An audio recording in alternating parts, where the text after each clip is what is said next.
Joyce T വിയുടെ എല്ലാ പ്രിയപ്പെട്ട പ്രേക്ഷകരെയും ഞങ്ങളുടെ ക്രിസ്ത്യൻ ടോക്ക് എന്ന ഈ പ്രോഗ്രാമിലേക്ക് സ്വാഗതം ചെയ്യുന്നു. പ്രിയപ്പെട്ടവരെ, ഇന്ന് നാം ഒരു അനുഗ്രഹിക്കപ്പെട്ടതായ സബ്ജക്റ്റാണ് ചർച്ച ചെയ്യുവാനായിട്ട് ആഗ്രഹിക്കുന്നത്. അത് ഓരോ ദൈവമക്കളുടെയും വിശ്വാസ ജീവിതത്തിൻ്റെ അനുഗ്രഹത്തിനും വളർച്ചയ്ക്കും കാരണമായി തീരുമെന്ന് ഞങ്ങൾ കർത്താവിൽ വിശ്വസിക്കുന്നു. അവസാന കാലത്ത് വിശ്വാസം കാത്തു സൂക്ഷിക്കേണ്ടത് എങ്ങനെയെന്നുള്ളതായ ഒരു വിഷയത്തെക്കുറിച്ചാണ് നമ്മൾ ചർച്ച ചെയ്യുന്നത്. നിങ്ങളെല്ലാവരെയും കർത്താവ് ധാരാളം അനുഗ്രഹിക്കുമാറാകട്ടെ. ഇന്ന് നാം ചർച്ച ചെയ്യാൻ പോകുന്നത് അവസാന കാലത്തെ കുറിച്ചുള്ളൊരു വിശ്വാസം എങ്ങനെ കാത്തു സൂക്ഷിക്കണമെന്നുള്ളതിനെക്കുറിച്ചാണല്ലോ. അപ്പോൾ ആദ്യമേ തന്നെ നമുക്ക് അവസാന കാലത്തിൻ്റെ ലക്ഷണങ്ങൾ എന്തൊക്കെയാണെന്നൊന്ന് അല്പമായിട്ടൊന്ന് സംസാരിക്കാം. എന്തൊക്കെയാണ് ഈ അവസാന കാലത്തിൻ്റെ ലക്ഷണങ്ങൾ ദൈവവചനത്തിൻ്റെ അടിസ്ഥാനമാക്കിയുള്ളത്? വിശ്വാസ ജീവിതം എന്തുവരെ കാത്തു സൂക്ഷിക്കുക. അവസാന കാലത്തിൻ്റെ ലക്ഷണങ്ങൾ ബൈബിൾ ബേസിക്കിൽ എങ്ങനെയാണ് നമുക്ക് മനസ്സിലാക്കാൻ കഴിയുന്നത്? മത്തായിയുടെ സുവിശേഷത്തിൽ അവസാന കാലഘട്ടത്തെക്കുറിച്ച് വിശുദ്ധ വേദപുസ്തകം നമ്മൾ പരിശോധിച്ചാൽ ഒട്ടനവധി കാര്യങ്ങൾ യേശു ക്രിസ്തുവും അപ്പോസ്തലന്മാരും എന്ത് ചെയ്തിട്ടുണ്ട്, പ്രസ്താവിച്ചിട്ടുണ്ട്. എല്ലാം മറ്റും എടുത്തു പറയാൻ നമ്മുടെ മുമ്പിൽ സമയത്തിൻ്റെ പരിമിതി കൊണ്ട് ചില കാര്യങ്ങൾ ഒന്ന് തൊട്ട് പറയുവാനായിട്ടാണ് കർത്താവിൽ ആഗ്രഹിക്കുന്നത്. അവസാന കാലത്തിൻ്റെ ഒരു മെയിൻ എന്താ പറയുന്നത്, നമ്മൾ ഒരു ലക്ഷണം എന്ന് പറയുന്നത്, ഇന്ന് നമ്മൾ ഈ വർത്തമാന കാലഘട്ടത്തിൽ നമ്മൾ ജീവിക്കുന്നത് തന്നെ ഒരു അവസാന കാലഘട്ടത്തിലാണെന്ന് വേദപുസ്തകം പരിശോധിക്കുമ്പോൾ നമുക്ക് മനസ്സിലാക്കുവാനായിട്ട് കഴിയും. അവസാന കാലത്തിന്റെ അവസാന സ്റ്റേജിലേക്ക് എൻഡ് സ്റ്റേജിലേക്കാണ് നമ്മൾ വന്നുകൊണ്ടിരിക്കുന്നത്. അതായത് അതിനെക്കുറിച്ച് പഴയ നിയമ പുസ്തകങ്ങളിൽ ദാനിയേൽ പ്രവാചകന്റെ പുസ്തകം പഠിക്കുമ്പോൾ പഴയ നിയമ പ്രവചനത്തിലും അതിനെക്കുറിച്ച് പ്രസ്താവിക്കുന്നുണ്ട്. അതായത് നെബൂഖദ്നേസർ കണ്ട ബിംബത്തിൻ്റെ കാൽവിരൽ പാതി ഇരുമ്പും പാതി കളമ്പിണ്ണും എന്നുള്ളതായ ഒരു ഭാഗം ദാനിയേൽ പ്രവചനത്തിൽ രേഖപ്പെടുത്തിയിട്ടുണ്ട്. അപ്പോൾ അതിനെ ഒരു ഒരു കൈതൊടാതെ പറഞ്ഞു വന്നൊരു കല്ല് അതിനെ അടിച്ച് അതിനെ തകർത്ത് കളയുക, അതൊരു മഹാപർവ്വതമായി മാറുകയാണ്. അപ്പോൾ ഞാൻ അങ്ങോട്ട് പോകുന്നില്ല. ആ പാതി ഇരുമ്പും പാതി കളിമണ്ണും, അതിനകത്തൊരു ഭാഗം പരിശുദ്ധാത്മാവ് എടുത്തു പറയുന്നത്, അത് മനുഷ്യ ബീജങ്ങളാൽ അവർ ചേരുമെങ്കിലും പക്ഷേ അവർ വേറൊരു നിലയിലായിരിക്കും ബിഹേവ് ചേരാതിരിക്കുന്നുവോ അതുപോലെ ചേരത്തില്ല. ഇപ്പൊ നമ്മൾ നോക്കിക്കുക, ഒരു ഭവനത്തിൽ തന്നെ ചേർച്ചയില്ലാത്ത രണ്ട് പാർട്ടികൾ, അപ്പം പലവിധമായ പാർട്ടികളാണ് ഒരു ഭവനത്തിൽ തന്നെ. അപ്പോൾ തന്നെ ഒരു മനുഷ്യരാണ്. അപ്പൊ അതിന്റെ ഒരു എൻഡ് പീരീഡിനെയാണ് കാണിക്കുന്നത്. ഈ കാലഘട്ടത്തിലെ രാഷ്ട്രീയം നമ്മൾ വെച്ച് പഠിച്ചു കഴിഞ്ഞാൽ, നമ്മൾ ദാനിയേൽ പ്രവാചകൻ കണ്ട ആ ബിംബത്തോടുള്ള ബന്ധത്തിൽ പഠിച്ചു കഴിഞ്ഞാൽ നമ്മളെല്ലാവരും ഈ ലോകം മുഴുവനും ഒരു എൻഡ് പീരീഡിലേക്കാണ് എന്ത് ചെയ്യുന്നത് വന്നു നിൽക്കുന്നത്. ഒന്നത്. രണ്ടാമത് മത്തായിയുടെ സുവിശേഷം 21-ാം അധ്യായം നമ്മൾ വായിക്കും. 21-ാം അധ്യായത്തില് നിങ്ങളെ അധികാരികളുടെ മുമ്പിലും വലിച്ചുകൊണ്ടു പോകും, പള്ളിഭ്രഷ്ടരാക്കും, നിങ്ങളെ വലിച്ചുകൊണ്ടു പോകും. പക്ഷേ അത് നിങ്ങൾക്ക് യേശുക്രിസ്തുവിനെ കുറിച്ച് പറയുവാനുള്ള ഒരു സാക്ഷ്യത്തിന് സമയം കൂടെയാണ് കർത്താവ് പറയുന്നത്. ഇന്ന് നമ്മൾ ജീവിക്കുന്ന ലോകത്തെ ശ്രദ്ധിച്ചു കഴിഞ്ഞാൽ സുവിശേഷം അറിയിക്കുവാൻ വളരെ ബുദ്ധിമുട്ടുള്ളൊരു പീരീഡിലേക്ക് നമ്മളെല്ലാവരും വന്നിരിക്കുകയാണ്. നോർത്ത് ഇന്ത്യൻ, നമ്മുടെ ഇന്ത്യയിൽ തന്നെ വിവിധ ഇടങ്ങളിൽ എന്ത് ചെയ്തിരിക്കുന്നു, പലവിധമായ പ്രശ്നങ്ങൾ നാം നേരിടുകയാണ്. പറഞ്ഞ മനസ്സിലായില്ലേ? അപ്പോൾ ഇതൊക്കെ ഒരു എൻഡ് പീരീഡിൻ്റെ ലക്ഷണമായിട്ട്, അത് തന്നെയല്ല നാം ജീവിക്കുന്ന ഈ ലോകത്തിൻ്റെ പോക്കുകൾ, കാലാവസ്ഥയെ നമ്മൾ പരിശോധിച്ചാൽ നമുക്ക് എന്താ പറയുന്നത്, മാറി വരുന്ന കാലാവസ്ഥകൾ, സൂര്യനിലെ താപനിലയുടെ വർധനവ്, ഇതൊക്കെ പല നിലകളിൽ ഇതൊരു അന്ത്യകാലത്തിലേക്ക് നാം നേരത്തെ പറഞ്ഞതുപോലെയല്ല, നാം ഏതാണ്ട് അന്ത്യകാലത്തിലേക്ക് എത്തിച്ചേർന്നിരിക്കുന്നു. എല്ലാ നിലയിലും നാം അതിന്റെ എൻഡ് പീരീഡിലേക്ക് എന്ത് ചെയ്തിരിക്കുകയാണ്, എത്തിച്ചേർന്നിരിക്കുകയാണ്. അതുപോലെ യേശുക്രിസ്തു പറഞ്ഞല്ലോ, മത്തായിയുടെ സുവിശേഷം 24-ാം അധ്യായത്തിൽ പല ലക്ഷണങ്ങൾ കർത്താവ് പറഞ്ഞിട്ടുണ്ടല്ലോ.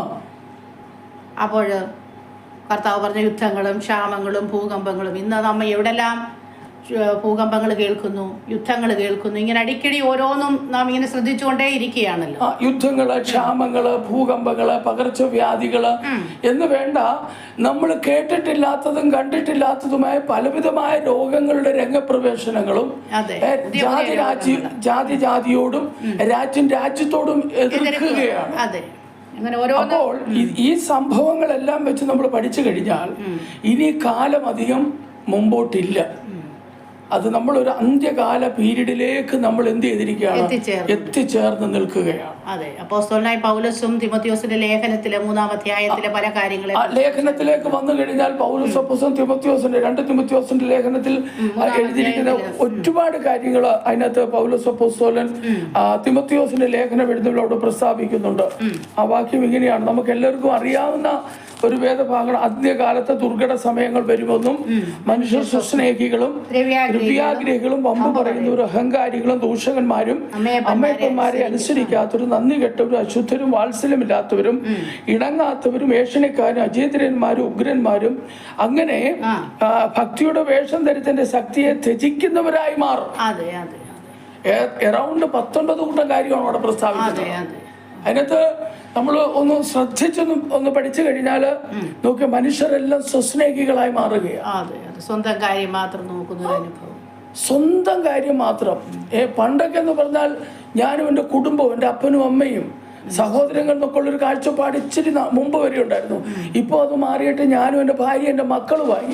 ഇപ്പൊ പിന്നെ ഭാര്യയും മക്കളും മാറിയിട്ട് ഞാൻ മാത്രമായി.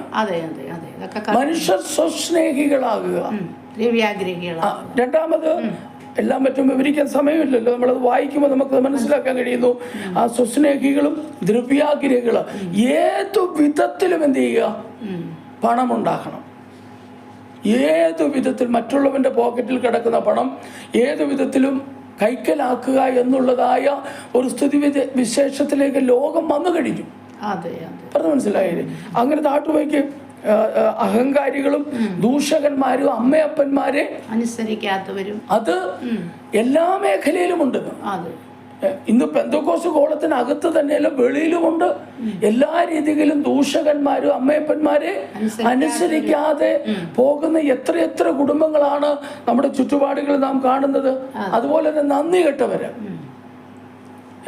എന്ന് പറഞ്ഞാൽ ദൈവത്തിൽ നിന്ന് പ്രാപിച്ചതായ ഒരു കാര്യങ്ങളോടും ഒരു നന്ദിയുമില്ല. രണ്ടാമത്, മനുഷ്യരെന്തെങ്കിലും നന്മകൾ ചെയ്താൽ പോലും എന്താ പറയുന്നത്, അവരുടെ കാര്യങ്ങൾ നേടിക്കഴിയുമ്പോൾ പിന്നെ നമ്മൾ കണ്ടതുമില്ല കേട്ടതുമില്ല, നന്ദിയില്ലാത്ത. പക്ഷെ ദൈവം തിരിച്ചാ പറയുന്നത് നമ്മളെപ്പോഴും നന്ദിയുള്ളവരായിരിക്കണമെന്നാണ് ദൈവത്തിന്റെ വചനം പറയുന്നത്. ദൈവത്തോട് മനുഷ്യരോട് നമ്മൾ നന്ദിയുള്ളവരായിരിക്കണം. അങ്ങനെ താഴോട്ട് വായിച്ചാൽ വാത്സല്യമില്ലാത്തവര്, എന്ത് വാത്സല്യമായി എന്നുള്ളത്, സ്വന്തം മക്കളോട് പോലും, നൊന്തു പ്രസവിച്ച മക്കളോട് പോലും വാത്സല്യമില്ലാത്ത എത്ര അമ്മമാരെ നമുക്ക് ചുറ്റുപാടുകൾ കാണുവാൻ കഴിയുന്നു. ജന്മം കൊടുത്ത മക്കളോട് സ്നേഹമില്ലാത്ത എത്ര അപ്പന്മാരെ നമുക്ക് ചുറ്റുപാടുകളിൽ കാണുവാൻ കഴിയുന്നു. കുഞ്ഞുങ്ങളെയൊക്കെ കഴുത്ത് ഞെരിച്ചു കൊല്ലുക, അമ്മയപ്പന്മാരെ ഇറക്കി വിടുക, കൊല്ലുക, ഇങ്ങനെ എന്തെല്ലാം അങ്ങോട്ടും ഇങ്ങോട്ടുള്ള കാര്യങ്ങളാണ് നമ്മുടെ ഈ ലോകത്തിൽ ഓരോ ന്യൂസിലും കാണുന്നത്. കൊച്ചു കുഞ്ഞുങ്ങളെ പോലും മറ്റ് നിലകളിൽ വിനിയോഗിക്കുന്ന ഒരു കാലഘട്ടത്തിലേക്ക് വന്നു കഴിഞ്ഞു. നമ്മുടെ കുഞ്ഞുനാളിലൊന്നും നമ്മളിതൊന്നും കേട്ടുകേഴ്വ പോലും ഇല്ലാത്ത കാര്യങ്ങളാണ് ഇന്ന് എന്ത് ചെയ്യുന്നത്, സംഭവിക്കുന്നത്. അപ്പന് വാത്സല്യമില്ല, അമ്മയ്ക്ക് വാത്സല്യമില്ല, ആർക്കും ആരോടും ഒരു വാത്സല്യമില്ല. അങ്ങനെ ഓരോ കാര്യങ്ങൾ, ഈ കാര്യങ്ങളെല്ലാം അപ്പോസ്തലൻ അതിന്റെ എൻഡിൽ 5-ാമത്തെ വാക്യത്തിൽ പറയുന്നത് ആത്മീക ലോകത്തിന്റെ ഒരു വലിയ ഒരു ഡേഞ്ചർ ആയിട്ടുള്ള കാര്യമാണ് പറയുന്നത്. ഭക്തിയുടെ വേഷം ധരിച്ച് അതിന്റെ ശക്തിയെ ത്യജിച്ച് കളയുന്നത്. പുറത്തുനിന്ന് നോക്കിക്കഴിഞ്ഞാൽ എല്ലാം ഭക്തിയുടെ വേഷമാണ്. വെള്ള ഷർട്ടുണ്ട്, വെള്ള പാൻറ്റുണ്ട്, പിന്നെ യൂണിഫോം പോലെ കറുത്ത പാൻറ്, വെള്ള ഷർട്ട്, വേഷമൊക്കെ മീശ പഠിച്ചു, വെള്ള സാരി എന്ന് വേണ്ട, പുറത്തുനിന്ന് കണ്ടു കഴിഞ്ഞാൽ ഭക്തിയുടെ വേഷമാണ്. പക്ഷേ സിഹിയോൻ മാളിക മുറിയിൽ ഇറങ്ങി വന്ന പരിശുദ്ധാത്മാവിന്റെ ശക്തി ഒരല്പം പോലും എന്ത് ചെയ്തിട്ടില്ല, വ്യാപരിക്കുന്നില്ല ജീവിതങ്ങളിൽ. അതുകൊണ്ട് എന്താ, പല കാര്യങ്ങളിൽ നമ്മൾ വീണും തകർന്നും തളർന്നും പോകുകയാണ്. ഭക്തിയുടെ വേഷം മാത്രമേ ഇന്ന് നമുക്ക് എന്ത് ചെയ്യാൻ ആത്മീക ലോകത്ത് കാണുവാൻ കഴിയുന്നു. ഇതൊക്കെ അവസാന കാലത്തിന്റെ ഇതൊക്കെ നാം ഒന്നിച്ച് പഠിച്ചു കഴിഞ്ഞാൽ അവസാന കാലത്തിന്റെ ലക്ഷണമെന്നല്ല പറയേണ്ടത്, നമ്മൾ അവസാന കാലത്തിലേക്ക് നമ്മൾ എന്ത് ചെയ്തിരിക്കുന്നു. വെളിപ്പാട് പുസ്തകം വായിക്കുന്ന പോലെ അവൻ വാതിക്കലായിരിക്കുന്നു എന്നുള്ളത് 100% ഏതാണ്ട് ഓക്കെ ആയി വരുന്നതായ ആ സമയത്തിലേക്ക് നമ്മൾ എത്തിയിരിക്കുകയാണ്. അതെ അതെ അതെ. പിന്നെ അടുത്തായിട്ട് നമുക്ക് ചിന്തിക്കാനുള്ളത് അവസാന കാലത്തെക്കുറിച്ച് നമ്മുടെ ടോപ്പിക്കിൻ്റെ ഫസ്റ്റ് സെൻറ്റൻസ് അതാണല്ലോ. അപ്പോൾ രണ്ടാമത് വിശ്വാസത്തെക്കുറിച്ചാണ്. വിശ്വാസ ജീവിതത്തിൽ ഒരുപാട് രീതിയിലുള്ള ആക്രമണങ്ങൾ, നമുക്ക് വെല്ലുവിളികൾ നമുക്ക് ഇന്നത്തെ ലോകത്തിൽ കാണുവാൻ കഴിയുന്നുണ്ട്. അപ്പം അകത്തുനിന്നുമുണ്ട് ഈ ആക്രമണങ്ങൾ, പുറത്തു നിന്നുമുണ്ട് ആക്രമണങ്ങൾ. വിശ്വാസത്തെ മുന്നോട്ട് കൊണ്ടുപോകാൻ കഴിയാത്ത ഒരുപാട് വെല്ലുവിളികൾ നേരിടുന്നു. അകത്തു നിന്നും ഉദ്ദേശിക്കുന്നത് ആത്മീയ കോളത്തിന്റെ അകത്ത് നിന്ന്, സഭയ്ക്കകത്ത് നിന്നും, അപ്പോൾ തന്നെ അതുപോലെ വെളിയിൽ നിന്നും നമുക്ക് നമ്മുടെ ഒരു വിശ്വാസ ജീവിതം മുന്നോട്ട് കൊണ്ടുപോകാൻ കഴിയാത്ത ഒരുപാട് വെല്ലുവിളികൾ നാം അനുഭവിക്കുന്നുണ്ട്. അതിനെ നമ്മൾ ഒറ്റ വാക്കിൽ നമ്മൾ പറഞ്ഞ് അവസാനിപ്പിക്കുകയാണെങ്കിൽ, ദൈവവചനത്തിനകത്തൂടുള്ള ദുരുപദേശങ്ങളാണ് ജനത്തെ വഞ്ചനയിലേക്ക് നടത്തുന്നത്. ജനത്തെ വഞ്ചിക്കുക. അതിനകത്ത് വേദപുസ്തകം നമ്മൾ പഠിച്ചു കഴിഞ്ഞാൽ കൊരിന്ത്യർ ലേഖനത്തിൽ അപ്പോസ്തലനായ പൗലോസ് പറയുന്നുണ്ട്, ഹവ്വയെ സാത്താൻ ഉപായത്താൽ ചതിച്ചതുപോലെ, സർപ്പം ഹവ്വയെ ഉപായത്താൽ ചതിച്ചതുപോലെ നിങ്ങളെ, ആ വാക്യം ഒന്ന് വായിച്ചാൽ വളരെ നന്നായിരിക്കും. ദൈവത്തോടുള്ള ഏകാഗ്രതയെ നിർമ്മലതയും വിട്ട് ായി പോകുമോ എന്ന് പൗലോസ് അപ്പോസ്തലൻ എന്ത് ചെയ്യണം? ഭയക്കുകയാണ്. കൊരിന്ത്യയിലുള്ള ദൈവസഭയോട് അപ്പോസ്തലൻ പറയുന്നത് അതിന്റെ 11-ാം അധ്യായത്തിന്റെ 3-ാമത്തെ വാക്യത്തിൽ വായിക്കുക, എന്നാൽ സർപ്പം ഹവ്വയെ ഉപായത്താൽ ചതിച്ചതുപോലെ നിങ്ങളുടെ മനസ്സ് ക്രിസ്തുവിനോടുള്ള ഏകാഗ്രതയും നിർമ്മലതയും വിട്ട് വഷളായി പോകുമോ എന്ന് ഞാൻ ഭയപ്പെടുന്നു. ഏദൻ തോട്ടത്തിൽ അവർ തമ്മിലുള്ള സംഭാഷണമൊന്നുമല്ല ഞാൻ പറയുവാൻ ആഗ്രഹിക്കുന്നത്, നമുക്ക് എല്ലാവർക്കും അറിയാവുന്ന കാര്യമാണ്. ഹവ്വയെ സാത്താൻ എന്ത് ചെയ്യാണ്? സർപ്പം ഉപായത്താൽ ചതിച്ച് അവളെ ദൈവസന്നിധിയിൽ അവളെ എന്ത് ചെയ്ത് കളഞ്ഞു? അകറ്റിക്കളഞ്ഞു. അതുപോലെ ഇന്നത്തെ ആത്മീയ അതുപോലെയാണ് ഇന്ന് ആത്മീക ലോകത്ത് നടക്കുന്നത്. ദൈവവചനം പൂർണ്ണമായി പറയാതെ അംശാംശമായി അവിടെവിടങ്ങളിൽ പറഞ്ഞ് ജനത്തെ വഞ്ചിക്കുന്ന ഉപദേശക്കന്മാരും കള്ളപ്രവാചകന്മാരും ഈ കാലഘട്ടത്തിൽ വളരെയധികം എന്ത് ചെയ്തിട്ടുണ്ട്? എഴുന്നേറ്റ് വന്നിട്ടുണ്ട്. പക്ഷേ ഇതിനകത്ത് വരുന്നൊരു മിസ്റ്റേക്ക് എവിടെയാണെന്ന് ചോദിച്ചു കഴിഞ്ഞാൽ, പത്രോസ് ഒരിക്കൽ കർത്താവിനോട് ചോദിച്ചു, ഞങ്ങൾ നിന്റെ പിന്നാലെ ഇറങ്ങി തിരിച്ച് ഞങ്ങൾക്ക് എന്ത് കിട്ടും? ഇന്ന് ഇവരുടെ പുറകെ ഇറങ്ങിത്തിരിക്കുന്നവർക്കൊക്കെ അറിയേണ്ടത് ഞങ്ങൾക്ക് എന്ത് കിട്ടുമെന്നാണ് അറിയേണ്ടത്. അവരുടെ മനഃശാസ്ത്രം മനസ്സിലാക്കി അവരെ വ്യാജ ഉപദേശത്തിലൂടെ എന്ത് ചെയ്യാണ്? വഞ്ചിച്ച് തെറ്റിച്ച് അവരെ മുന്നോട്ട് കൊണ്ടുപോവുകയാണ്. നമ്മൾ ലോകത്തിൽ ജീവിക്കുന്ന മനുഷ്യരല്ലേ, നമുക്കെല്ലാം ഉപജീവന ചിന്താഭാരമുണ്ട്. പക്ഷേ അതും മനസ്സിലാക്കിയാണ് ഇന്നത്തെ ഈ വ്യാജ ഉപദേഷ്ടാക്കന്മാർ എന്ത് ചെയ്യുന്നത്? ഇവരെ വഞ്ചിച്ച് കൈകാര്യം ചെയ്യുന്നത്. അത് ജനം മനസ്സിലാക്കുന്നില്ല. ഉപദേശത്തില് ദുരുപദേശം പറഞ്ഞ് ജനത്തെ എന്തോ ചെയ്തു? വഞ്ചിച്ചു കൊണ്ടുപോകുന്നു. വഞ്ചന. പൗലോസ് പറയുന്നു, ഞാൻ പോയ ശേഷം കൊടിയ ചെന്നായ്ക്കൾ നിങ്ങളുടെ ഇടയിൽ എന്ത് ചെയ്യും? നുഴഞ്ഞു കയറുമെന്നാ പറയുന്നത്. കൊടിയ ചെന്നായ്ക്കൾ. ഈ വ്യാജ ഉപദേഷ്ടാക്കന്മാരെയും കള്ളപ്രവാചകന്മാരെ കുറിച്ച് പൗലോസ് ഉപയോഗിക്കുന്ന പദം കൊടിയ ചെന്നായി, ഡേഞ്ചർ ആയിട്ടുള്ള അത് ചെന്നായാണ്. മനസ്സിലായില്ലേ? മൃഗങ്ങളിൽ വെച്ച് ഏറ്റവും ഡേഞ്ചറാണ് ഈ ചെന്നായ് എന്ന് പറയുന്നത്. കൊടിയ ചെന്നായ്ക്കൾ ഇന്ന് ദൈവസഭയ്ക്കകത്ത് കയറിക്കൂടി ദൈവവചനത്തിന്റെ നിർമ്മലതയും ഏകാഗ്രതയും വിട്ട് അവരെ എന്ത് ചെയ്യാണ്? ഒരു പരിധിക്കല്ലാൻ അപ്പുറം വഷളാക്കിക്കൊണ്ടിരിക്കുകയാണ്. ഒരുപാട് പേര് വഷളായി കഴിഞ്ഞു. അവർക്ക് അനുഗ്രഹം മാത്രം മതി. രക്ഷയോ മാനസാന്തരമോ സ്നാനമോ അതേ കർത്താവിനോട് കൂടുതൽ നിത്യതയോ നിത്യജീവനോ ഇതൊന്നും അവർ പ്രസംഗിക്കാറില്ല. അതെ അതെ. അപ്പോൾ തന്നെ അതുപോലുള്ള വേറെ ഒരാക്രമണമാണല്ലോ ലോക സ്നേഹം ദൈവസഭയ്ക്കകത്ത് കൊണ്ടുവരുന്നത്. ഇന്നത്തെ ആത്മീക ലോകത്ത് വെച്ച് പഠിച്ചു കഴിഞ്ഞാൽ എന്താ പറഞ്ഞ, സഭയ്ക്ക് വെളിയിൽ കൂടെ പോകുന്ന കാര്യത്തെ നമ്മൾ സഭയ്ക്കകത്തേക്ക് കൊണ്ടുവരികയാണ് നമ്മള്. ലോകസ്നേഹം ദൈവത്തോട് ശത്രുത്വമാകുന്നെന്നാണ് പറയുന്നത്. 1 യോഹന്നാന്റെ ലേഖനത്തിൽ അതിനെക്കുറിച്ച് വ്യക്തമായിട്ട് യോഹന്നാൻ അപ്പോസ്തലൻ എഴുതിയിട്ടുണ്ട്. അത് ഒരു കാലത്ത് ദൈവസഭയ്ക്കകത്ത് ആവശ്യമില്ല എന്നും വേണ്ട എന്നും പറഞ്ഞ് തള്ളിക്കളഞ്ഞ പല കാര്യങ്ങളെ ഇന്ന് ദൈവസഭയ്ക്കകത്ത് കുഴപ്പമില്ല, സാരമില്ല, ഓക്കെ ചലേക എന്ന് പറഞ്ഞ് കൊണ്ടുവരുന്നതായ ഒരു കാലഘട്ടത്തിലേക്ക് നാം എത്തിച്ചേർന്നു. അതെ, ലോകസ്നേഹം എന്ന് പറയുമ്പോൾ ലോകത്തിന്റെ പണത്തിലേക്കും ലോകത്തിന്റെ പ്രതാപത്തിലേക്കും പദവികളിലേക്കും ഒക്കെ എന്തോ ചെയ്യും. അത് പിശാചിന്റെ ഏറ്റവും വലിയൊരു വഞ്ചനയുടെ ഭാഗമാണ്. മനുഷ്യന് അധികാരമോഹം ഹൃദയങ്ങളിൽ കൊടുത്തിട്ട് അധികാര സ്ഥാനങ്ങൾ പിടിച്ചെടുക്കുന്നതിന് വേണ്ടി ഓടുന്ന ഒരുപാട് പേരെ ഇന്ന് ആത്മീക ലോകത്തിനകത്ത് തന്നെ നമുക്ക് കാണാം. ഔട്ടിലുള്ള കാര്യങ്ങൾ പോലെയുള്ള കാര്യങ്ങളാണ് ഇന്ന് ദൈവസഭയ്ക്ക് അകത്ത് നടക്കുന്നത്. അതെ അതെ, രാഷ്ട്രീയം ദൈവസഭകൾക്കകത്ത് ഇന്ന് വളരെ സഭാരാഷ്ട്രീയം അത് വളരെ എന്താ പറയുക, വളരെ ഡേഞ്ചറാണ്. വേദപുസ്തകം നമ്മൾ വെച്ച് പഠിച്ചാൽ അത് വളരെ ഡേഞ്ചറാണ്. കാരണം എന്താ ചോദിച്ചാൽ യേശുക്രിസ്തുവിന്റെ യേശുക്രിസ്തുവിനെ ഒറ്റക്കൊടുത്ത യൂദാസിന്റെ സ്ഥാനത്തേക്ക് ഒരുവനെ തിരഞ്ഞെടുത്തത് എങ്ങനെ തിരഞ്ഞെടുത്തത്? ചീട്ടിട്ടാണ് മത്യാസിനെ തിരഞ്ഞെടുത്തത്. പക്ഷെ ഇന്നെങ്ങനെ എടുക്കുന്നത്? അതെ, ഇന്ന് വലിയ രാഷ്ട്രീയം, അടുത്ത് ഉള്ളവനെ എതിരാളിയെ ഏത് വിധേനയും തകർക്കുക രാഷ്ട്രീയ പാർട്ടികളെക്കാട്ടിലും കഷ്ടമായിട്ടാണ് ഇന്ന് ആത്മീയ ഗോളത്തിൽ നടക്കുന്നത്. നീ എതിരാളി എന്ന് പറയുന്ന ആരെയാണെന്ന് അറിയാമോ? സ്വന്തം സഹോദരനെ കർത്താവ് ചോര കൊടുത്ത് വിലയ്ക്ക് വാങ്ങിയ സ്വന്തം സഹോദരനെയാണ് നീ എതിരാളി എന്ന ബേസിക്കിൽ മുദ്ര കുത്തി അവനെ കുറിച്ച് ഇല്ലാത്തതും ഉള്ളതും എല്ലാം എതിർ പാർട്ടിയോട് പറഞ്ഞ് നിനക്കൊട്ട് വായിച്ച് അധികാര സ്ഥാനത്തേക്ക് കയറുന്നത്. ഇത് ദൈവവചനത്തിന്റെ പ്രമാണമാണോ? അല്ല അല്ല, ഒരിക്കലും അല്ല. പക്ഷേ ഈ പ്രമാണം ജാതികളിൽ ചിലരൊക്കെ ഫോളോ ചെയ്യുന്നുണ്ട് ഇന്നും. മനസ്സിലായില്ലേ? ഈ ചീട്ടെടുക്കുന്നത് ജാതികൾ ഞാൻ ആ പദം ഉപയോഗിക്കുന്നത് നിങ്ങൾ ക്ഷമിക്കണം. ദൈവസഭയ്ക്ക് വെളിയിലുള്ളവർ ഈ കാര്യങ്ങൾ ഫോളോ ചെയ്യുന്നുണ്ട്. അപ്പോൾ ദൈവസഭയും ദൈവസഭയ്ക്ക് അകത്ത് നിൽക്കുന്ന ആത്മീക നേതാക്കന്മാരെന്ന് പറയുന്നവർ വളരെ കുറിക്കൊള്ളേണ്ട ഒരു കാര്യമാണ്.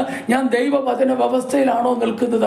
അവരൊക്കെ പുതിയതായി എഴുതി ഉണ്ടാക്കിയ ഉപദേശത്തിലാണ് അവർ നിൽക്കുന്നത്. ആ ഉപദേശങ്ങളൊക്കെ ഇവരെഴുതി ഉണ്ടാക്കുന്നതാണ്. ഇവരുടെ നിലനിൽപ്പിന് വേണ്ടി ഇവർ എഴുതി ഉണ്ടാക്കിയ ഉപദേശങ്ങളാണ്. ഇതൊന്നും ദൈവവചന വ്യവസ്ഥയല്ല.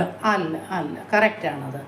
അതെ, അത് ലോകസ്നേഹത്തിലേക്ക് ദൈവസഭയെ വലിച്ചുകൊണ്ട് പോകുന്നതായ ഒരു കാര്യമാണ്. വിശ്വാസ ജീവിതത്തിന്റെ എതിരെ ഉണ്ടാകുന്ന ആക്രമണങ്ങളിൽ ഒന്നാണത്. വിശ്വാസം നന്നായി ഒരു ദൈവപൈതലിനെ നയിക്കാൻ കഴിയാതെ വണ്ണം തടസ്സപ്പെടുത്തുന്നതായ ഒരു വസ്തുതയാണ് ലോകസ്നേഹം എന്നുള്ളത്.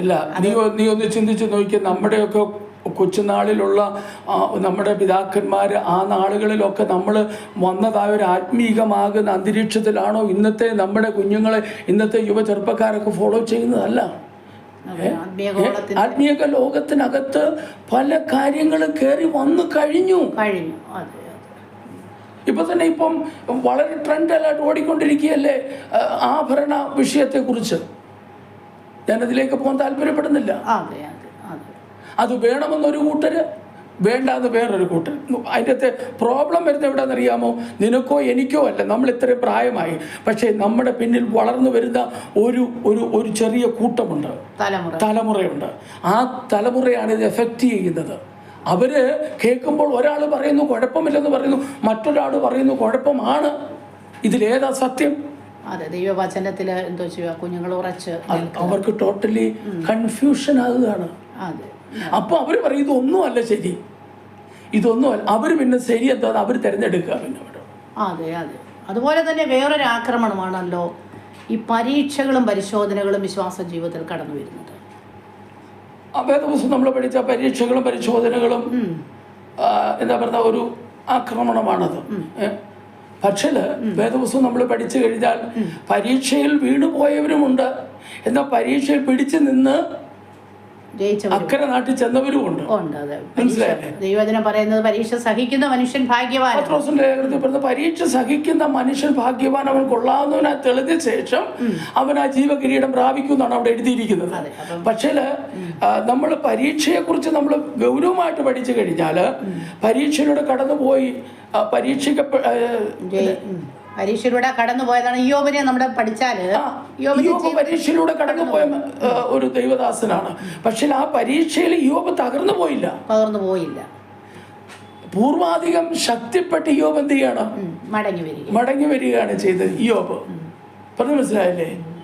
അപ്പോൾ പരീക്ഷയിൽ തകർന്നു പോയ പലരെയും നമുക്ക് കാണുവാനായിട്ടും കഴിയുന്നുണ്ട്. നിശ്ചയമായിട്ടും പരീക്ഷയിൽ തകർന്നു പോയി തിരിച്ചു വരുവാൻ കഴിയാതെ വണ്ണം മാനസാന്തരമില്ലാതെ തകർന്നു പോയില്ലേ? യൂദ യേശുവിന്റെ കൂടെ നടന്ന ശിഷ്യന്മാരിൽ ഒരുവനായിരുന്നു. 3.5 വർഷക്കാലം ഗുരുവിനോടുകൂടെ പാലസ്തീന്റെ പല നാടുകളിൽ സഞ്ചരിച്ച് കൂടെ നടന്ന യൂദ, യേശു തിരഞ്ഞെടുത്ത് പോയി പ്രസംഗിക്കുവാൻ, ഭൂതങ്ങളെ പുറത്താക്കുവാൻ, രോഗികളെ സൗഖ്യമാക്കുക എന്ന ലക്ഷ്യത്തോടുകൂടെ തിരഞ്ഞെടുത്തുള്ള ഒരുവനായിരുന്നു യൂദ. പക്ഷെ അവൻ്റെ ലക്ഷ്യം കർത്താവിനോട് കൂടെ നടക്കുമ്പോഴും എന്തായിരുന്നു? പണമായിരുന്നു അവൻ്റെ ലക്ഷ്യം. ഇതിനകത്ത് നമ്മളൊരു കാര്യം മനസ്സിലാക്കണം. ആത്മീക ലോകത്ത് കർത്താവിൻ്റെ പേര് പറഞ്ഞിറങ്ങുമ്പോൾ പണം ലക്ഷ്യമായി ഇറങ്ങുന്നവരുടെ എല്ലാം ഗതി ഇത് തന്നെയായിരിക്കും. ദ്രവ്യാഗ്രഹം സകലവിധ ദോഷത്തിനും കാരണമായി തീരുന്നു എന്നാണ് ദൈവത്തിൻ്റെ വചനം പറയുന്നത്. പറഞ്ഞ മനസ്സിലായില്ലേ? അപ്പോൾ അവനെന്താ സംഭവിച്ചവിടെ? അവൻ കെട്ടി ഞാൻ മടങ്ങി വന്നോ? ഇല്ല. മാനസാന്തര ഹൃദയം അവനുണ്ടായില്ല.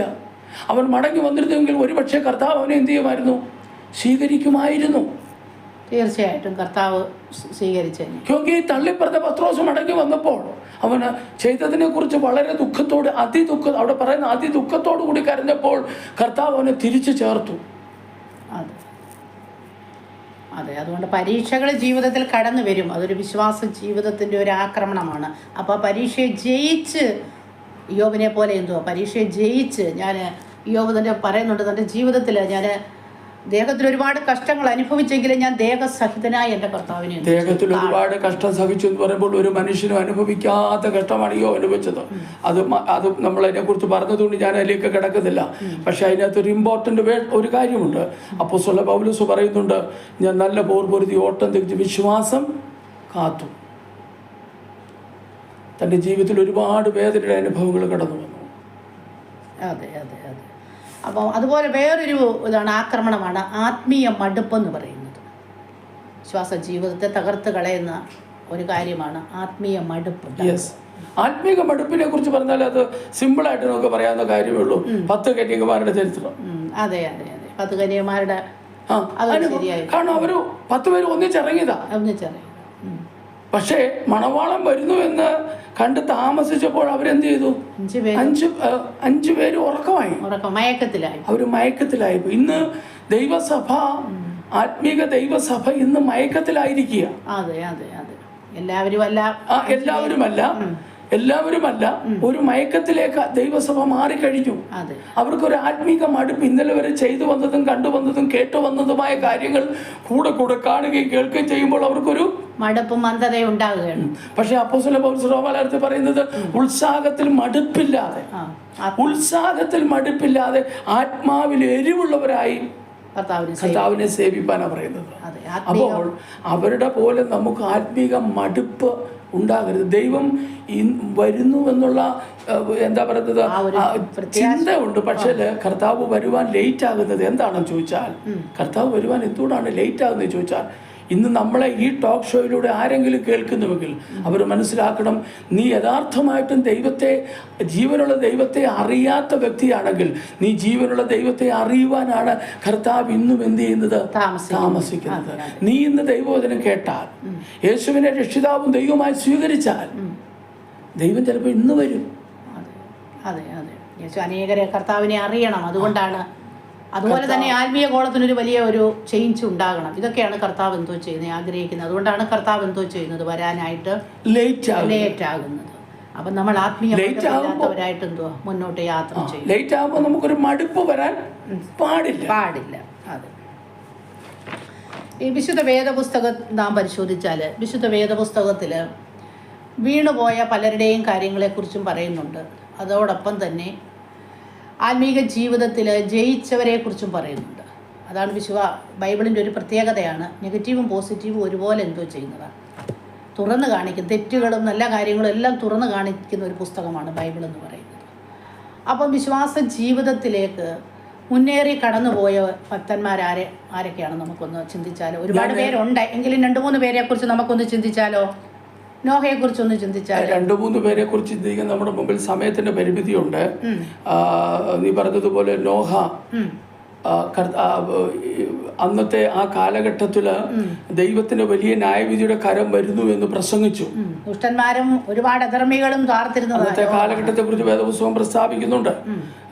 ആ അനുഭവത്തിൽ, ആ സാഹചര്യത്തിൽ നോഹ വല്യപ്പച്ചൻ പ്രസംഗിച്ചു. പക്ഷെ ആരും ശ്രദ്ധിച്ചില്ല. അന്ന് വരെ ശ്രദ്ധിക്കാഞ്ഞതും ചെവി കൊടുക്കാത്തതിന്റെ കാര്യം എന്താണെന്ന് ചോദിച്ചാൽ, അന്ന് വരെ സംഭവിക്കാത്ത ഒരു കാര്യം സംഭവിക്കാൻ പോകുന്നു എന്നാണ് നോഹ വല്യപ്പച്ചൻ പ്രസംഗിച്ചത്. എന്താ? ഭൂമിയിൽ മഴ പെയ്യുവാൻ പോകുന്നു. മഴ അന്ന് വരെ ഉണ്ടായിട്ടില്ല. ഭൂമിയിൽ നിന്ന് മഞ്ഞു പൊങ്ങി നനഞ്ഞ ഭൂമിയെ ഫലഭൂഷ്ടിയുള്ളതാക്കി അന്ന് വരെ തീർത്തുകൊണ്ടിരുന്നതാണ്. അപ്പം ഭൂമിയിൽ മഴ പെയ്യാൻ പോകുന്നു എന്ന് പറയുമ്പോൾ അന്ന് വരെ സംഭവിച്ചിട്ടില്ലാത്തൊരു കാര്യം എന്നോടൊപ്പം വന്ന് പറഞ്ഞാൽ ഞാനത് അംഗീകരിക്കത്തില്ല. അത് തന്നെയാണ് ഇന്നത്തെ ലോകത്തിന് സംഭവിക്കുന്നത്. കർത്താവ് വരും, ആകാശമേഘങ്ങളെ വാഹനമാക്കി തൻ്റെ വിശുദ്ധന്മാരും കോടാനുകോടി ദൂതന്മാരുമായി സ്വർഗത്തിൽ വരും എന്ന് വേദപുസ്തകം പഠിപ്പിക്കുന്ന നമ്മൾ പറയുകയും ചെയ്യുമ്പോൾ മറ്റുള്ളവരത് വിശ്വസിക്കുന്നില്ല. പക്ഷേ പെട്ടകം ഉണ്ടാക്കാൻ പറഞ്ഞുണ്ടാക്കി, അന്നും ജനം കളിയാക്കി, കയറാൻ പറഞ്ഞു, എല്ലാം കയറി. പെട്ടകത്തിൻ്റെ വാതിൽ യഹോവയായ ദൈവം അടച്ചു, മഴ പെയ്തു.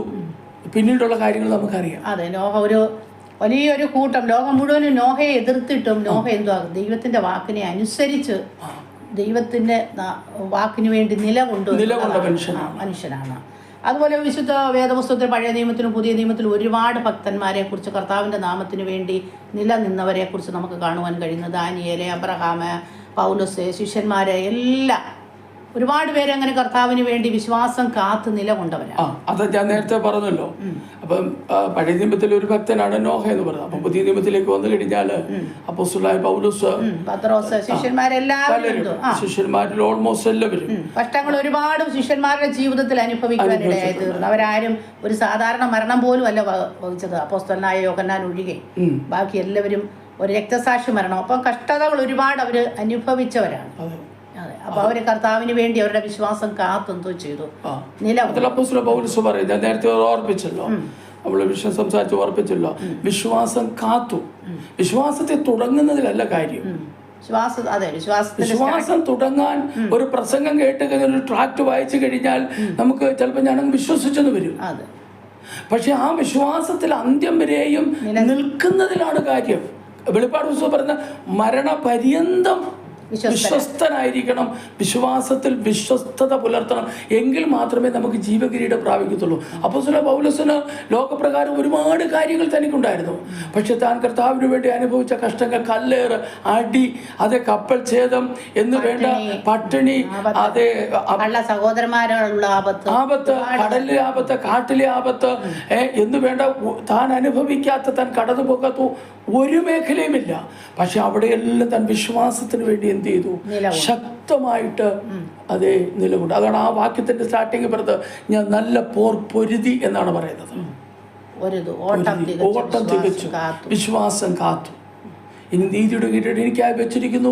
അത് പൗലോസിന് മാത്രമല്ല, ആ പ്രത്യക്ഷതയ്ക്ക് വേണ്ടി കാത്തു നിൽക്കുന്ന നമുക്ക് ഓരോരുത്തർക്കുമുള്ള. അപ്പോൾ ഓരോരുത്തർക്കും എന്ന് പറയുമ്പോൾ ആ വിശ്വാസം കാത്തു സൂക്ഷിക്കുക എന്നുള്ള വലിയ ഒരു റെസ്പോൺസിബിലിറ്റി എല്ലാ ദൈവമക്കൾക്കുമുണ്ട്. നമ്മുടെ ടോപ്പിക്കിൽ തന്നെ ഈ അവസാന കാലഘട്ടത്തിലേക്ക് എത്തുമ്പോൾ നമ്മൾ എങ്ങനെയായിരിക്കണം ചോദിക്കുമ്പോൾ, നാം നമ്മുടെ ജീവിതത്തിൽ ദൈവം തന്ന വിശ്വാസത്തെ നമ്മൾ എന്ത് ചെയ്യണം? അരക്കിട്ട് ഉറപ്പിച്ച് നമ്മളതിനെ എൻ്റെ വരെ എന്ന് പറഞ്ഞാൽ ആക്കൊരു ശ്വാസം വരെ നമ്മളതിനെ കാത്തു സൂക്ഷിക്കണം. അതെ അതെ. അപ്പോൾ ഇന്നത്തെ സഭകളുടെ അവസ്ഥകൾ നാം ഒന്ന് കണ്ണോടിച്ചാൽ നമുക്ക് ആ ഒരു ലെവലിൽ കാണാൻ കഴിയുന്നില്ലല്ലോ. അപ്പം ഇന്നത്തെ സഭകളുടെ അവസ്ഥകളും അവർക്കുള്ളതായ മുന്നറിയിപ്പുകളും, സഭയെന്ന് ഉദ്ദേശിക്കുമ്പോൾ ഓരോ ദൈവമക്കളാണല്ലോ. അപ്പം അവർക്കുള്ള ഒരു സഭയുടെ അവസ്ഥ എന്താണ്, പിന്നെ അവർക്ക് എന്താണ് നാം ഒരു മുന്നറിയിപ്പ് കൊടുക്കാനുള്ളത്? സഭയുടെ അവസ്ഥയെന്ന് പറയുമ്പോൾ സഭകൾക്കകത്ത് നടക്കുന്നതായ അനേക കാര്യങ്ങളുണ്ട്. ഇന്നത്തെ ദൈവസഭകൾക്കകത്ത് നമ്മൾ സഭയിലെ വിനോദങ്ങൾ, ഒന്ന് ദൈവസഭയ്ക്കകത്ത് വിനോദങ്ങൾ ക്രമാതീതമായി വർദ്ധിക്കുക. ഈ വചന പഠനം കുറെ വിനോദങ്ങൾ ക്രമാതീതമായി വർദ്ധിക്കുന്നത് കൊണ്ട് യഥാർത്ഥമായിട്ടുള്ളതായ ആ ദൈവവചന പഠനമോ പ്രാർത്ഥനയോ ഒന്നും ഇന്ന് ദൈവസഭയ്ക്കുള്ളിൽ നമുക്ക് കാണാൻ കഴിയുന്നില്ല. അതെ അതെ. ഒരു പ്രസംഗം കേട്ടാൽ തന്നെ അതിനകത്ത് പകുതി ചിരിച്ച് കളിച്ചാണ് ഇന്നത്തെ മെസ്സേജുകള് ശ്രദ്ധിച്ചാൽ നമുക്കറിയാൻ പറ്റും. വിശ്വാസികൾക്കും അതാണ് ആവശ്യം. എന്താണ്? അവരെ എൻജോയ് ചെയ്യിപ്പിക്കുക, ദൈവവചനം എൻജോയ് ചെയ്ത് കേൾക്കുക. അതൊരു പുതിയ ട്രെൻഡാണ്. അതിനുവേണ്ടി ഇതിനകത്ത് പ്രാസംഗികരും അതിനകത്ത് എന്ത് ചെയ്യുകയാണ്? അങ്ങനെ കേറ്റുകയാണ്. പ്രസംഗത്തിനകത്ത് തമാശകൾ കേറ്റുകയാണ്. പക്ഷേ വേദപുസ്തകം അങ്ങനെയല്ല പറയുന്നത്. ദൈവത്തിന്റെ വചനം പൗലോസ് അപ്പോസ്തലൻ പറയുന്നത് ശുശ്രൂഷകന്മാർ ഘനശാലികളായിരിക്കണം. തമാശ കയറ്റി പറയുന്ന ഒരു വേദിയാകല്ല ഒരു പുൾപീറ്റ് എന്ന് പറയുന്നത്. അതെ, ദൈവത്തിന്റെ വചനം കേൾക്കുമ്പോൾ ആക്ച്വലി ദൈവമക്കൾക്ക് ദൈവത്തോടൊരു അടുപ്പം ഉണ്ടാകുക, ഒരു മാനസാന്തരം ഉണ്ടാകുക. അതൊക്കെയാണല്ലോ ദൈവവചനം കൊണ്ട് ഉദ്ദേശിക്കുന്നത്. നിശ്ചയമായിട്ടും ദൈവവചനം കേൾക്കുമ്പോൾ ഞാൻ എന്നെ തിരിഞ്ഞു ചിന്തിക്കുക, ഞാൻ വചനത്തിന് മുമ്പിൽ എങ്ങനെ നിൽക്കുന്നു, മാനസാന്തരപ്പെടുക. ഇന്ന് ദൈവസഭയുടെ ഒരു റോങ് പോക്കുണ്ടല്ലോ. റോങ് പോക്കെന്ന് പറയുന്നത് മാനസാന്തരം എന്നുള്ള ടോപ്പിക്കിലേക്ക് ദൈവസഭ തിരിഞ്ഞു പോകുന്നേ ഇല്ലല്ലോ. ഒരിക്കൽ മാനസാന്തരപ്പെട്ട് കഴിഞ്ഞു, പിന്നെ ആ മാനസാന്തരത്തിന്റെ അവസ്ഥയിലേക്ക് ആരെങ്കിലും തിരിച്ചു പോകുന്നുണ്ടോ? ഒരു ഒരു ഒരു ഒരു ഒരു സഭയ്ക്കകത്ത് ഒരു പാസ്റ്റർ എഴുന്നേറ്റ് ഒരു ഞായറാഴ്ച മാനസാന്തരത്തെക്കുറിച്ച് പ്രസംഗിച്ചു കഴിഞ്ഞാൽ പല വിശ്വാസികളെ നെറ്റിച്ചുളിയും. എൻ്റെ ശുശ്രൂഷയിൽ എനിക്ക് ആ അനുഭവം വ്യക്തിപരമായിട്ടുണ്ടായിട്ടുണ്ട്. പാസ്റ്റർ എന്തിനാ ഇന്ന് മാനസാന്തരത്തിന്റെ ടോപ്പിക് എടുത്തതെന്ന് എന്നോട് ചോദിച്ചിട്ടുണ്ട്. അതെ, മാനസാന്തരപ്പെട്ടതല്ലയോ എന്ന്. ഞാൻ മാനസാന്തരപ്പെട്ടതല്ലേ? അല്ലെങ്കിൽ ഇവിടെ ഇരിക്കുന്ന ഇവരെല്ലാം മാനസാന്തരപ്പെട്ട് സ്നാനപ്പെട്ട് ദൈവകൃപയിൽ നിന്ന് കർത്തൃമേശ കൈക്കൊള്ളുന്നവരല്ലേ? പാസ്റ്റർ മാനസാന്തരത്തെ കുറിച്ച് ഒന്ന് പ്രസംഗിച്ച് എനിക്കത് ചിന്തിക്കാം, അത് മനസ്സിലാകുന്നില്ല എനിക്ക്. പക്ഷെ ഒരു കാര്യമുണ്ട്, വെളിപ്പാട് പുസ്തകം നമ്മൾ പഠിച്ചു കഴിയുമ്പോണ്ടല്ലോ, സഭയുടെ കാന്തനാകുന്ന ക്രിസ്തു പറയുന്നത് നിങ്ങൾ മാനസാന്തരപ്പെടണം. അതെ, 7 സഭകളോടും അങ്ങനെ തന്നെയാണല്ലോ പറയുന്നത്. എല്ലാ സഭകളുടെയും ഗുണങ്ങൾ എടുത്ത് പറഞ്ഞിട്ട് ലാസ്റ്റിൽ പറയുന്നത് എന്തോ ചെയ്യുക, മാനസാന്തരപ്പെടുക. ചെറിയ തെറ്റുകൾ ഉണ്ടെങ്കിൽ പോലും കർത്താവ് പറയുന്നത് എന്തോ, മാനസാന്തരപ്പെടുക എന്നുള്ളത്. നിശ്ചയമായിട്ടും മാനസാന്തരപ്പെടണം. പക്ഷെ ഇന്ന് മാനസാന്തരത്തിന്റെ സുവിശേഷം ഇന്ന് ദൈവസഭകൾ ഉയർന്ന് കേൾക്കുന്നില്ല. അത് പ്രസംഗിച്ചാൽ കേൾക്കുവാൻ ദൈവമക്കൾ തയ്യാറുമല്ല. അവർക്ക് കേൾക്കേണ്ടത് എന്താണെന്നറിയാമോ? ബ്ലെസ്സിങ് എവിടെ നിന്ന് വരുമോ? ബ്ലെസ്സിങ്ങിനെ കുറിച്ചാണ് അവർക്ക് അറിയേണ്ടത്. അതെ, സാങ്കേതിക വിവരവും ജ്ഞാനവും ഒക്കെ ഒരുപാട് പുതിയ ടെക്നോളജി വേണ്ട എന്ന് പറയത്തില്ല. നമുക്ക് ടെക്നോളജി ആവശ്യമാണ്. പക്ഷെ ഈ ടെക്നോളജിക്കകത്ത് എന്താണ്? ദൈവവചനവും എന്ത് ചെയ്യാൻ പാടില്ല, കുറയാൻ പാടില്ല. അതെ, സഭകൾക്കകത്ത് നിന്നും മതം വർദ്ധിക്കുകയാണ്. മതപരമായ കാര്യങ്ങളാണ്, ഒരു ചടങ്ങ് പോലാണ് ആരാധനാക്രമങ്ങളൊക്കെ ഉണ്ടാകുന്നത്. അപ്പോൾ പക്ഷേ ദൈവഭയം എന്തോ ചെയ്യുകയാണ്, കുറഞ്ഞു വരികയാണ്. പിന്നെ നാം സഭകളെയും ഓരോ വ്യക്തികളെയും പഠിച്ചാലും ജനത്തിന് തിരക്ക് വർദ്ധിക്കുകയാണ്.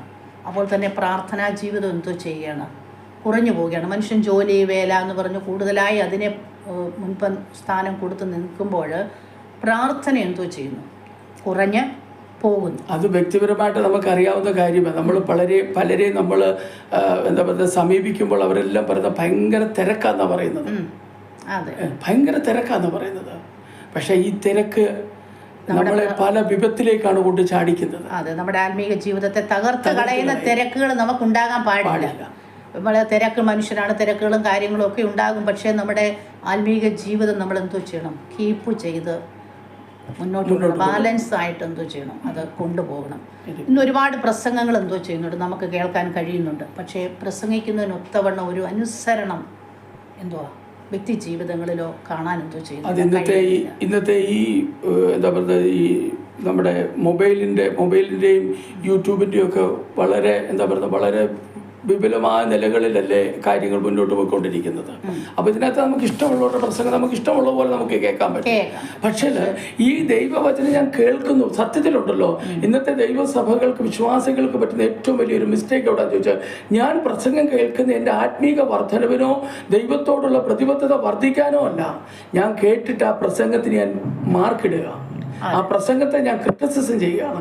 അതാണ് ഏറ്റവും വലിയ മിസ്റ്റേക്ക് എന്ന് പറയുന്നത്. അതെ, നമ്മൾ ഓരോ പ്രസംഗങ്ങൾ കേൾക്കുമ്പോഴും കേൾക്കുന്നവരും പ്രസംഗിക്കുന്നവരും ഒക്കെ എന്തോ ആയിരിക്കണം, ദൈവവചനം അനുസരിക്കാൻ എന്തോ ചെയ്യണം, പഠിക്കണം. അനുസരണമാണ് സകലവിധ അനുഗ്രഹത്തിൻ്റെയും ഉറവിടം. അതെ. അപ്പം നമ്മൾ പല കാര്യങ്ങളിൽ നിന്ന് ചിന്തിക്കുവാനിടയായി തീർന്നു. എന്നാൽ നമ്മുടെ ടോപ്പിക്ക് തന്നെ വിശ്വാസത്തെ എങ്ങനെ കാത്തു സൂക്ഷിക്കണമെന്നുള്ളതാണല്ലോ. അപ്പം വിശ്വാസം എങ്ങനെ ഓരോ വിശ്വാസിക്കും കാത്തു സൂക്ഷിക്കാൻ കഴിയുമെന്നുള്ളതിന് ചില കാര്യങ്ങളും കൂടെ നമുക്ക് സംസാരിക്കാം. അപ്പം വിശ്വാസം എങ്ങനെയാണ്, ഏതൊക്കെ കാര്യങ്ങളെ നാം മുറുകെ പിടിച്ചാലും നമ്മുടെ വിശ്വാസം നമുക്ക് അന്ത്യം വരെയും കാത്തു സൂക്ഷിക്കാൻ കഴിയും? ഒന്ന്, നാം വചനത്തിൽ എന്തുവാ ഉറച്ചു നിൽക്കുന്നവരായാലും നമുക്ക് കഴിയുമല്ലോ. ദൈവവചനത്തിൽ വളരെ വ്യക്തമായി പലയിടങ്ങളിൽ രേഖപ്പെടുത്തിയിട്ടുണ്ട്, വചനത്തിൽ എന്താണ് ഉറപ്പുള്ളവരായിരിക്കണം. ഈ വേരില്ലാത്ത വൃക്ഷം എന്ത് ചെയ്യും? വാടിപ്പോകും, ഉണങ്ങി വാടിപ്പോകും. അതെ, വചനമെന്ന് പറയുന്നത് ഒരു വൃക്ഷത്തിന്റെ വേര് പോലെ. അത് ആഴങ്ങളിലേക്ക് ഇറങ്ങിച്ചെന്നെങ്കിൽ മാത്രമേ നിന്റെ വിശ്വാസത്തിന്റെ വേര് ആഴങ്ങളിൽ ഇറങ്ങിച്ചെല്ലണം, എന്നാലും ഒരു വളർച്ച ഉണ്ടാകത്തുള്ളൂ. ഇല്ലെന്നുണ്ടെങ്കിൽ പ്രതികൂലങ്ങൾ വരുമ്പോൾ നീ തകർന്നു പോകും. അപ്പോൾ നാം ചെയ്യേണ്ടത്, വചനമെന്ന് പറയുന്ന ഒരു ആഹാരമാണല്ലോ, മനുഷ്യ ശരീരത്തിലെ ഒരു ആഹാരം എങ്ങനെ കഴിച്ചും അതുപോലെ ആത്മീക ജീവിതത്തിന്റെ ആഹാരമാണ് ദൈവത്തിന്റെ വചനമെന്ന് പറയുന്നത്. ദൈവത്തിന്റെ വചനം നാം ദിനംതോറും അത് ഭക്ഷിക്കണം, അത് വായിക്കണം, അത് പഠിക്കണം, അത് ഉരുവിടണം. അങ്ങനെ നാം ദൈവവചനത്തിൽ ഉറപ്പുള്ളവരായി തീരുമ്പോൾ എന്തുവാ, നമ്മുടെ വിശ്വാസ ജീവിതത്തെ നമുക്ക് കാത്തു സൂക്ഷിക്കാനായിട്ട് കഴിയും. അതുപോലെ പല കാര്യങ്ങളും അതിനകത്തുണ്ട്, നമുക്ക് പറയാൻ കഴിയും. അതുപോലെ രണ്ടാമതായിട്ട് നമുക്ക് പ്രാർത്ഥനയിൽ നാം എന്തുവാ വർധനവുള്ളവരായി തീരണം. പ്രാർത്ഥന എന്ന് പറയുന്നത് നമ്മുടെ ജീവശ്വാസമായിരിക്കണം. അതെ അതെ, പ്രാർത്ഥനയിൽ പോരാടി പ്രാർത്ഥിക്കും. അപ്പോസ്തലൻ പറയുന്നത്, എപ്പഫ്രാസിനെ കുറിച്ച് പറയുന്നത്, അവൻ പോരാടി പ്രാർത്ഥിക്കുന്നവനാണ്.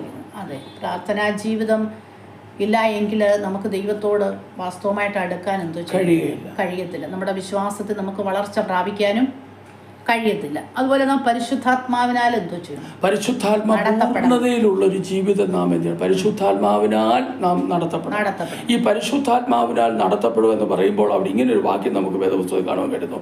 പാപത്തെക്കുറിച്ചും നീതിയെക്കുറിച്ചും ന്യായവിധിയെക്കുറിച്ചും പരിശുദ്ധാത്മാവ് നമ്മെ ബോധം വരുത്തും. പാപത്തെക്കുറിച്ച് ബോധം വരുത്തും.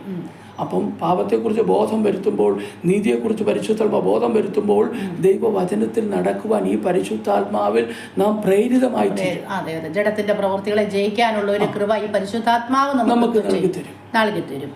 അതെ, അതുപോലെ നാം ഒത്തിരി പ്രസംഗങ്ങളൊക്കെ കേൾക്കുന്നുണ്ടല്ലോ. അപ്പോൾ ഈ കേൾക്കുന്നതായ പ്രസംഗങ്ങളൊക്കെ ദൈവികമാകുന്ന ഉപദേശത്തിനനുസരിച്ചാണോ എന്ന് നാം എന്തോ ചെയ്യണം? നിശ്ചയമായിട്ടും നമ്മൾ അതിനെ പരിശോധിക്കണം. ദൈവവചനം ദിനംതോറും നമ്മൾ എന്ത് ചെയ്യണം? ഒരു പ്രസംഗം കേട്ട് കഴിഞ്ഞാൽ നമ്മളതിനെ കണ്ണുമടച്ച് വിശ്വസിക്കാതെ കേൾക്കണം. കേട്ടിട്ട് നമ്മൾ ആ ദൈവവചനം എടുത്തു വെച്ച് ആ ഭാഗത്തെക്കുറിച്ച് പരിശുദ്ധാത്മാവ് എന്താണ് പറയുന്നതെന്ന് നമ്മളൊന്ന് ഗൗരവമായിട്ട് ചിന്തിക്കണം. ഞാൻ ചിന്തിച്ചിട്ട് മനസ്സിലാകുന്നില്ലെങ്കിൽ നമ്മളും അതറിയാവുന്നവരോട് നമ്മളത് ചോദിച്ച് മനസ്സിലാക്കണം. അതെ, ബെരോവയിലെ വിശ്വാസികൾ അങ്ങനെയാണല്ലോ. വിശ്വാസികളെ പോലെ തിരുവചനം നമ്മൾ പരിശോധിക്കണം. അതെ, അതുപോലെ ഒരു പോയിന്റാണ് വിശുദ്ധ ജീവിതം നയിക്കുക എന്നുള്ളത്. നമ്മുടെ ആത്മീയ വളർച്ചയെ അന്ത്യം വരെയും കാക്കാനുള്ളതായ വേറൊരു കാര്യമെന്ന് പറയുന്നത് ഒരു വിശുദ്ധ ജീവിതം.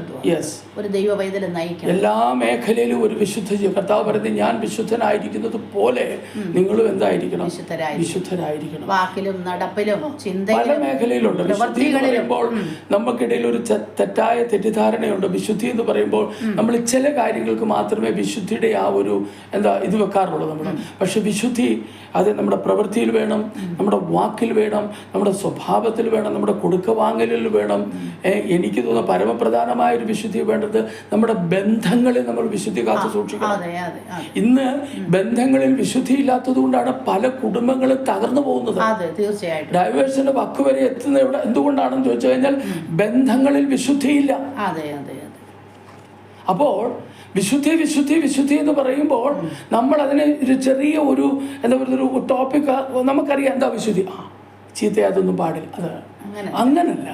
നമ്മുടെ ദൈനംദിന ജീവിതത്തിൽ നാം കടന്നു പോകുന്ന എല്ലാ മേഖലകളിലും വിശുദ്ധി ദൈവം എന്ത് ചെയ്യുകയാണ് ആഗ്രഹിക്കുന്നത് എന്ന് വെച്ചാൽ നാം ക്രിസ്തുവിനെ പോലെ തികഞ്ഞവരായി തീരുക എന്നുള്ളതാണ് ആ വിശുദ്ധി കൊണ്ട് നാം ഉദ്ദേശിക്കുന്നത്. കർത്താവ് വിശുദ്ധനായിരിക്കുന്നത് പോലെ നാമും എന്തോ ചെയ്യുക, നമ്മുടെ ജീവിതത്തിൽ ഡെയിലി ലൈഫിൽ നാം കർത്താവിനോട് അനുരൂപരായി തീരുക, കർത്താവിന്റെ സ്വഭാവത്തിലേക്ക് നാം ആയിത്തീരുക. അതെ അതെ. അപ്പോൾ അതുപോലെ തന്നെ നമ്മൾ മനുഷ്യരാണ്. നമ്മുടെ ജീവിതത്തിൽ എന്തോ ഉണ്ടാകും, പാപങ്ങൾ എന്തോ ചെയ്യും, കടന്നു വരും. അപ്പോൾ പാപം കടന്നു വരുമ്പോൾ നമ്മുടെ ജീവിതത്തിൽ ഉണ്ടാകുന്നതായ ആ പാപങ്ങളെ നാം ജീവിതത്തിൽ വെച്ചുകൊണ്ടിരിക്കാതെ നാം ഉടനടി തന്നെ എന്തോ ചെയ്യണം, ആ പാപത്തെ നാം ഏറ്റുപറഞ്ഞ് ഉപേക്ഷിച്ച് ദൈവസന്നിധിയിലേക്ക് നാം എന്തോ ചെയ്യണം, മടങ്ങി വരവുണ്ടായിരിക്കണം. നേരത്തെ പറഞ്ഞില്ലേ, മാനസാന്തരപ്പെടുക. അതിൻ്റെ ഒരു ടോട്ടലായിട്ട് നമ്മൾ പറഞ്ഞു കഴിഞ്ഞാൽ മാനസാന്തരപ്പെടുക. ദൈനംദിനം നമ്മൾ എന്ത് ചെയ്യണം? ദൈനംദിനം നമ്മൾ മാനസാന്തരപ്പെടണം. നമ്മൾ ഈ ലോകത്ത് ജീവിക്കുന്നു. തെറ്റുകളും കുറ്റങ്ങളും കുറവുകളും ബലഹീനതകളും ഒക്കെ നമ്മുടെ ജീവിതത്തിൽ സംഭവിക്കും. പക്ഷെ അതിനെ മനസ്സിലാക്കി കഴിഞ്ഞിട്ട് നമ്മൾ ദൈവസന്നിധിയിൽ എന്ത് ചെയ്യണം?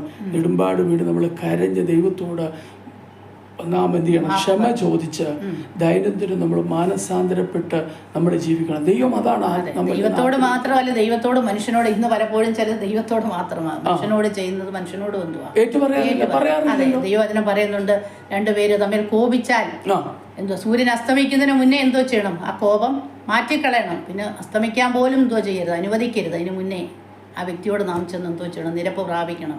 അതൊക്കെ ആ ടോപ്പിക്കിനെ കുറിച്ചൊക്കെ നമ്മൾ സംസാരിച്ചു കഴിഞ്ഞാൽ ഒരുപാട് കാര്യങ്ങൾ സംസാരിക്കേണ്ടതില്ല. എന്നാലും നമ്മുടെ ആത്മീക ജീവിതത്തിന്റെ വളർച്ചയ്ക്ക് നാം എന്തോ ചെയ്യണം? കാത്ത് സൂക്ഷിക്കണം. അതുപോലെ നാം ആത്മീയ ജീവിതത്തിന്റെ വളർച്ചയ്ക്ക് കാത്തു സൂക്ഷിക്കേണ്ടതായ ഒരു കാര്യമാണ് നമ്മുടെ കർത്താവിന്റെ വരവ്. നമ്മുടെ പ്രത്യാശ എന്തോ ചെയ്യുക? വർദ്ധിപ്പിക്കുക എന്നുള്ളത്. ദൈനംദിനം നമ്മുടെ പ്രത്യാശ വർദ്ധിപ്പിക്കുന്നതായ ആ കാര്യങ്ങളിൽ നമ്മൾ എന്തൊരു ഇൻവോൾവ് ആകണം. അതിന് ദൈവസഭ നമ്മളെ വളരെയധികം സഹായിക്കുന്നുണ്ട്. ആത്മീകമാകുന്ന കൂട്ടായ്മകൾ, ആത്മീകമാകുന്ന കാര്യങ്ങളിൽ നാം കൂടുതൽ ഇൻവോൾവ് ആകുമ്പോൾ നമുക്ക് ദൈവത്തോട് കൂടുതൽ അടുക്കുവാനും ആ ദൈവസ്നേഹം കൂടുതലായിട്ട് അറിയുവാനും ആഴത്തിൽ ഗ്രഹിക്കുവാനും പഠിക്കുവാനും ഒക്കെ കർത്താവ് നമ്മെ സഹായിക്കും. അതുപോലെ തന്നെ നമ്മുടെ പ്രത്യാശ എന്ന് പറയുന്നത് നമ്മുടെ കർത്താവിന്റെ വരവാണ്. നിശ്ചയമായിട്ടും നമ്മുടെ പ്രത്യാശ എന്ന് പറയുന്നത് നമ്മുടെ കർത്താവിന്റെ വരവാണ്. ആ വരവിന് വേണ്ടി ഒരുങ്ങുക എന്നുള്ളതാണ് ദൈവം നമ്മെ കുറിച്ച് ആഗ്രഹിക്കുന്നത്. കറയും ചുളുക്കവും പാട്ടവും മാലിന്യമില്ലാത്ത ഒരു നിർമ്മല മണവാട്ടിയാക്കി ഓരോ ദൈവമക്കളും ആയി തീരണമെന്നാണ് കർത്താവ് ആഗ്രഹിക്കുന്നത്. അപ്പൊ നമ്മുടെ പ്രത്യാശ നമ്മുടെ കർത്താവ് എന്തോ ചെയ്യും? വരും. ഇതൊരു അന്ത്യകാലമാണ്.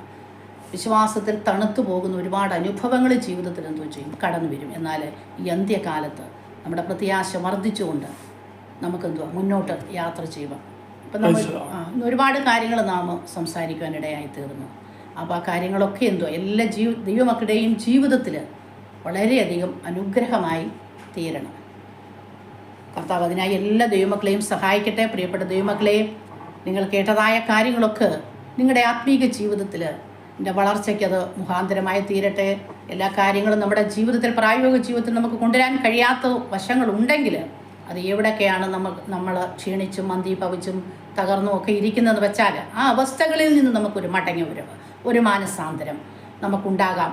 നമ്മുടെ വിശ്വാസം നമുക്ക് കാത്തു സൂക്ഷിച്ച് മുന്നോട്ട് കൊണ്ടുപോകാം. അപ്പോസ്തലനായ പൗലോസ് പറഞ്ഞതുപോലെ, ഞാൻ നല്ല പോർ പൊരുതു, ഓട്ടം തികച്ചു, വിശ്വാസം കാത്തു, ഇനി നീതിയുടെ കിരീടം എനിക്കായി വെച്ചിരിക്കുന്നു.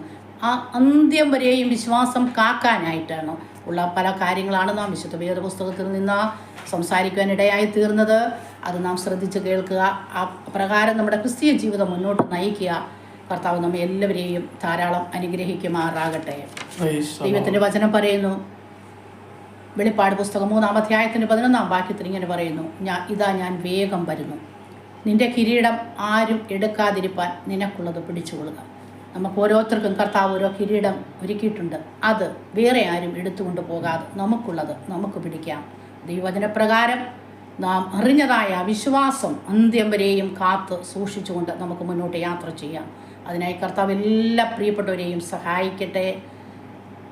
എല്ലാവരെയും കർത്താവ് ധാരാളം അനുഗ്രഹിക്കട്ടെ. നമുക്കൊരു വാക്ക് ദൈവസന്നിധിയിൽ പ്രാർത്ഥിക്കാം. പരിശുദ്ധ കർത്താവേ, നന്ദിയോടെ സ്തോത്രം. അല്പമിനിറ്റുകൾ തിരുവഴുത്തിന് മുമ്പിലിരിക്കുവാൻ കർത്താവ് ഞങ്ങളെ സഹായിച്ചല്ലോ. ഞങ്ങളൊരു അന്ത്യകാലത്തേക്ക് അടുത്തിരിക്കുന്നു. ഞങ്ങളുടെ വിശ്വാസത്തെ ശോധന ചെയ്ത് ജീവിക്കുവാൻ കർത്താവ് ഞങ്ങളെ സഹായിക്കണമേ. അങ്ങയുടെ വരവിന് വേണ്ടി ഒരുങ്ങി പാർക്കുന്നവരായിരിക്കാൻ സഹായിക്കണം. ഈ ശബ്ദം കേൾക്കുന്ന കർത്താവെ, പ്രിയപ്പെട്ടവരെ കർത്താവ് സന്ദർശിക്കണം, സഹായിക്കണം. ദൈവകൃപ കൊണ്ട് നടത്തണം. ദൈവകൃപയിലേക്ക് നടക്കുവാനും കർത്താവിൻ്റെ വരവിന് ഒരുങ്ങുവാനും ഏവരെയും കർത്താവ് സഹായിക്കണം. യേശു കർത്താവിൻ്റെ നാമത്തിൽ ചോദിക്കുന്നു, ദയ തോന്നി കേൾക്കുമാറാകണമേ. ആമേൻ.